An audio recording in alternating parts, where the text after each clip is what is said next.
कर तव धृतशैलं वेणुवाद्यैर्शालं व्रज जन कुल पालम कामुनि केलिलोलुम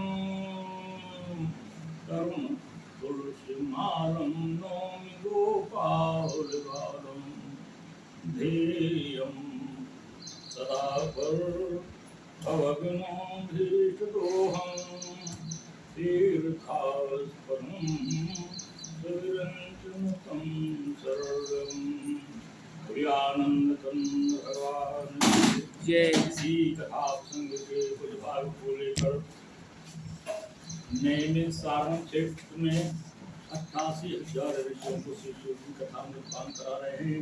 इसी कथा प्रसंग के कुछ भाग को लेकर राजा परीक्षित को श्री सुखदेव जी कथा में पान करा रहे हैं। जहाँ पर सुंदर सुंदर बालू के लहरियादार बिछौने पड़े हुए हैं। एक ओर ब्रह्मर्षि, एक ओर राजर्षि, नारद देवराज सभी उपस्थित हैं।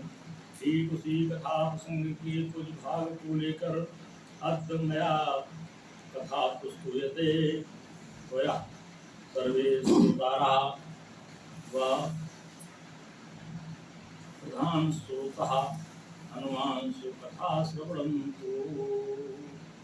आनंद भगवान जय। भगवान राम प्रकट हुए, जिसने भी चरित्र को सुना, कहा, गाया, वो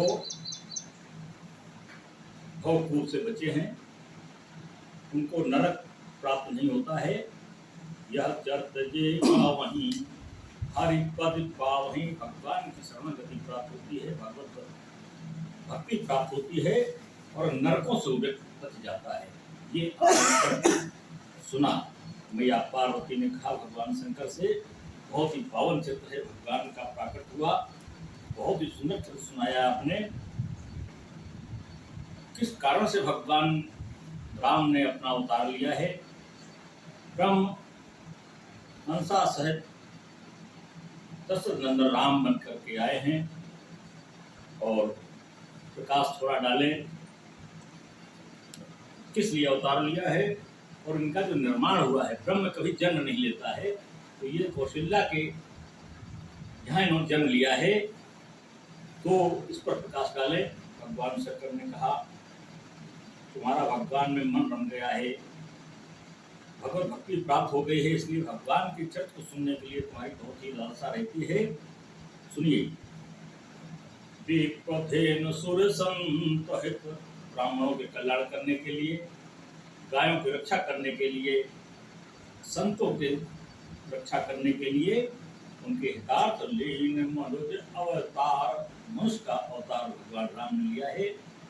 और निधि इच्छा निर्मित तनु, जब अवतार लिया है, जब प्रकट हुए हैं, तो संग चक्र गदा पद्म चारों भुजाओं में धारण करके प्रकट हुए हैं। ये मैया कौशल्या नहीं जान पाई कि मेरे बेटा कैसे प्रकट हो गया। देखा संग चक्र गदा पद्म धारण किए हुए हैं, मैया विनती कर रही है, भगवान में लगाए हुए है, प्रार्थना करती है। अचानक माँ को याद आया, मैंने तो वरदान ये थोड़ी मांगा था, मैंने मांगा तब भगवान आप मेरे बालक बने, ये वरदान मांगा था।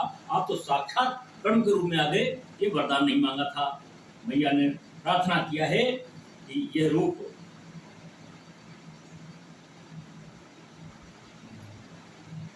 माता पुन बोली सोमत डोली तजहो तात यह रूप, आप विनती किया है ये अपना स्वरूप को त्याग कर दो, ये रूप हटा दो। मैंने इस रूप को पाने के लिए प्रार्थना नहीं की है, इसको जब मैं आप तक चिंतन करती हूँ तो पूरा हमको आपका स्वरूप दर्शन हो जाता है। हमने बालक के रूप में आपको वरदान प्राप्त किया है, हमें बालक का रूप चाहिए कि जय शिशु लीला, बालकों की लीला करिए।